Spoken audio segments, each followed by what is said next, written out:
hadir? Ada Ibu. Siapa? Geleng. Oke, berarti yang lain hadir? Iya, hadir Ibu. Iya.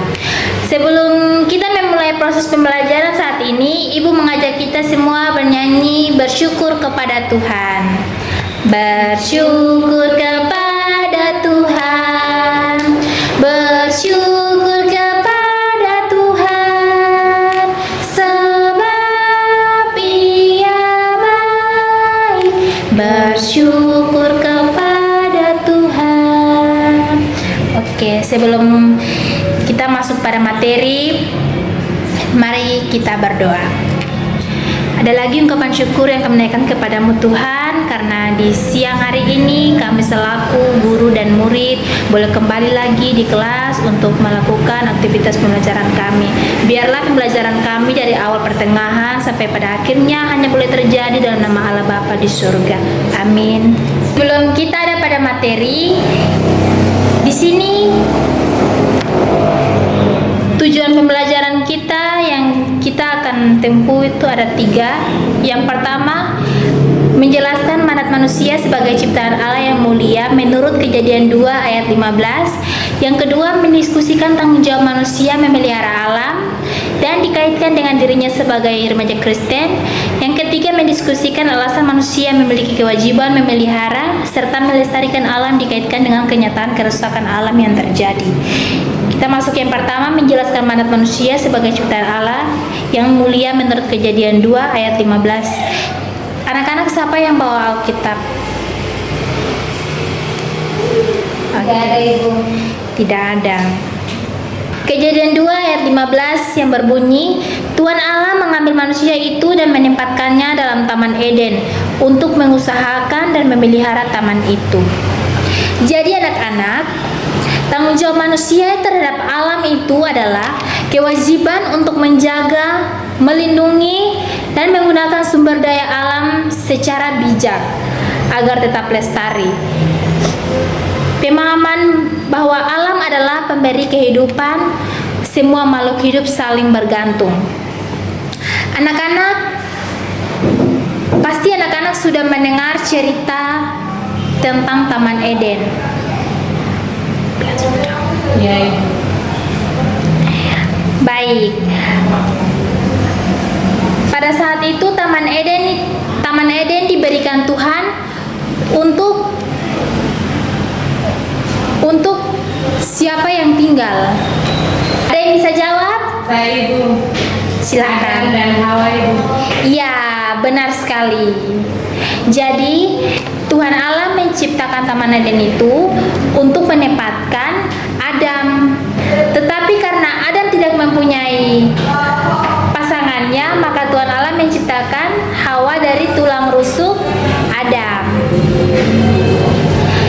Jadi anak-anak, Taman Eden itu merupakan taman yang sangat mulia, yang sangat bagus, yang sangat rapi, yang sangat keindahannya itu seperti surga.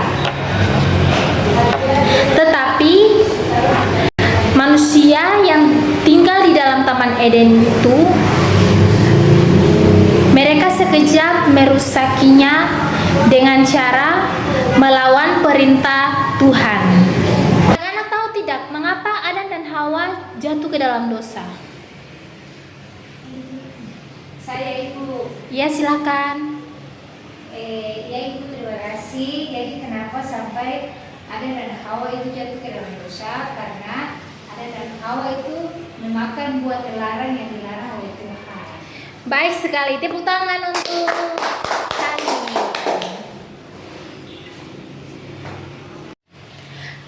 Alasan mengapa kita harus memelihara alam.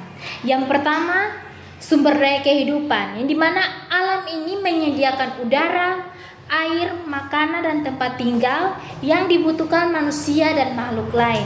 Yang kedua itu keseimbangan ekosistem, yang dimana setiap elemen memiliki peran penting. Gangguan satu elemen akan mempengaruhi sistem lainnya. Yang ketiga itu warisan masa depan, yang dimana kita harus menyisakan alam yang sehat untuk generasi mendatang. Yang kelima itu kesejahteraan manusia, lingkungan yang bersih dan sehat, meningkatkan kualitas hidup dan mengurangi risiko penyakit. Jadi anak-anak, ada beberapa contoh memelihara alam yang dapat kita lakukan. Yang pertama itu kita mengurangi memanfaatkan ulang dan membuang sampah pada tempatnya. Lalu yang kedua itu kita menanam pohon. Yang ketiga, kita bisa menghemat energi dan air. Yang keempat, hindari kerusakan lingkungan. Yang kelima, menyebarkan pengetahuan. Kita harus memberitahu orang lain tentang pentingnya alam dan cara melakukannya. Ibu guru, apa dampak jika alam tidak dikelola dengan baik? Dampaknya itu yang pertama itu terjadi kerusakan ekosistem, hilangnya habitat satwa liar, kepunahan spesies dan gangguan siklus lainnya. Yang kedua itu masalah lingkungan. Yang menjadi masalah lingkungan itu polusi udara dan air, perubahan iklim, banjir, kekeringan dan erosi lahan. Yang ketiga, dampak pada manusia. Kurangnya sumber daya, peningkatan penyakit dan kerusakan ekonomi akibat bencana alam. Oke anak-anak, kita akan ada pada diskusi kelompok. Untuk itu duduk masing-masing kelompok. Nanti Ibu bagikan, kalian punya pertanyaan untuk dijawab di kelompok masing-masing, lalu kalian presentasi. Baik, Ibu. Yang pertama, kelompok yang pertama, tulis tindakan-tindakan di bawah ini yang berkaitan dengan cara memelihara alam, yaitu yang kedua, sebutkan salah satu contoh mandat manusia sebagai ciptaan Allah yang mulia dan menjaga kelestarian alam. Lalu kelompok yang satu, makna tanggung jawab manusia memelihara alam, yaitu yang kedua, jelaskan alasan yang tepat manusia memiliki kewajiban memelihara serta melestarikan alam. Oke, baik. Duduk kelompok masing-masing, lalu Ibu kasih 5 menit untuk kalian menjawab. Setelah itu kalian akan presentasikan di depan. Oke anak-anak, ada yang sudah? Sudah, Ibu. Oke, silakan. Ya, baik. Terima kasih atas kesempatan diberikan kepada kami kelompok 1. Di sini kami akan mempresentasikan hasil kerja kelompok kami. Soal yang pertama, jelaskan alasan yang tepat manusia memiliki kewajiban memelihara serta melestarikan alam. Jawaban, manusia bukanlah pemilik alam, melainkan bagian dari ekosistem. Menurut prinsip etika lingkungan, semua makhluk hidup memiliki hak untuk hidup dan berkembang. Oleh karena itu, manusia memiliki kewajiban untuk tidak merusak habitat atau membunuh spesies tanpa alasan yang mendasar. Oke, terima kasih. Tepuk tangan. Terima kasih untuk kelompok 1. Lalu kelompok 2. Oke. Dari presentasi tadi, apakah ada yang mau bertanya? Tidak, Ibu. Oke. Kalau begitu, Ibu yang akan bertanya.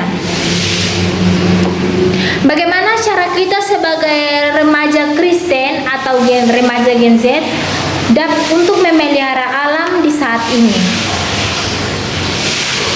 Ibu dengan cara merawat alam, yaitu sebagai remaja Kristen, menjaga alam adalah wujud pelayanan kepada Tuhan yang menciptakan segala sesuatu dengan indah dan menyuruh kita untuk memelihara dan mengelola bumi. Kejadian pasal 2 ayat 15. Kita bisa melalui dari kehidupan sehari-hari dengan menerapkan 3R, hemat energi dan air, serta memilih gaya hidup yang bijak sebagai bukti kesetiaan kita kepada penciptaan. Selain itu, kita bisa mengajar misir atau ikut kegiatan kerja bakti, membersihkan lingkungan bersama gereja atau komunitas teman sebaya, menanam pohon di halaman gereja atau sekolah, dan menyebarkan pesan tentang pentingnya pelestarian alam melalui khotbah kecil. Studi Alkitab. Oke, baik. Terima kasih. Tepuk tangan untuk mengerti. Baik anak-anak, materi kita sampai di sini. Untuk itu nanti Ibu akan kasih kalian PR untuk kerjakan di rumah ya. Ya, baik Ibu. Oke, baik. Dari semua yang kita sudah pelajari tentang tanggung jawab manusia memelihara alam, yaitu adalah kewajiban yang tidak terpisahkan dari keberadaan kita sendiri sebagai bagian dari ekosistem. Kita memiliki tanggung jawab etis untuk menghormati hak semua makhluk hidup, sekaligus memastikan keberlangsungan sumber daya dasar yang dibutuhkan untuk bertahan. Keseimbangan alam yang terjaga tidak hanya memelihara kesehatan dan kesejahteraan manusia saat ini, tetapi juga menyisakan warisan yang hanya berharga untuk generasi mendatang. Selain itu, alam memberikan nilai ekonomi yang signifikan melalui sektor sebagai industri dan layanan ekosistem. Dengan demikian, memelihara alam bukanlah pilihan semesta, melainkan kebutuhan mutlak untuk keberlangsungan hidup planet dan kesejahteraan manusia secara keseluruhan. Ayat Kejadian 2 ayat 15 mengatakan bahwa Tuhan Allah mengambil manusia itu dan menempatkannya dalam Taman Eden untuk mengusahakan dan memelihara taman itu. Jadi yang dimaksudkan dalam Alkitab ini bahwa Tuhan sudah memberikan mandat kepada kita untuk kita sebagai manusia memelihara alam itu sendiri. Tidak boleh kita mengotorinya, tidak boleh kita membuang sampah sembarangan. Oke, baik anak-anak, sebelum kita mengakhiri pembelajaran kita saat ini, Ibu minta kita menyanyi lagu Bapa Engkau Sungguh Baik. Bapa Engkau sungguh baik, kasih-Mu melimpah di hidupku. Bapa, ku berterima kasih berkat-Mu hari ini yang Kau sediakan bagiku. Ku naikkan syukurku buat hari yang Kau beri. Tak habis-habisnya kasih dan rahmat-Mu, selalu baru dan tak pernah terlambat pertolongan-Mu. Besar setiap-Mu di sepanjang hidupku. Oke, sebelum katong pulang selesai dalam pembelajaran hari ini, mari katong berdoa. Terima kasih Tuhan Yesus karena di siang hari ini kami selaku guru dan murid sudah menyelesaikan tugas dan tanggung jawab kami Tuhan di sekolah. Biarlah sebentar kami pulang, kami sampai di rumah kami dengan baik, dan juga apa yang menjadi pelajaran di saat ini bisa anak-anak ini mengerti, dan kami sebagai guru bisa lebih belajar lagi Tuhan. Hanya dengan Tuhan Yesus, haleluya, amin. Amin. Oke, pembelajaran kita selesai. Selamat siang, shalom.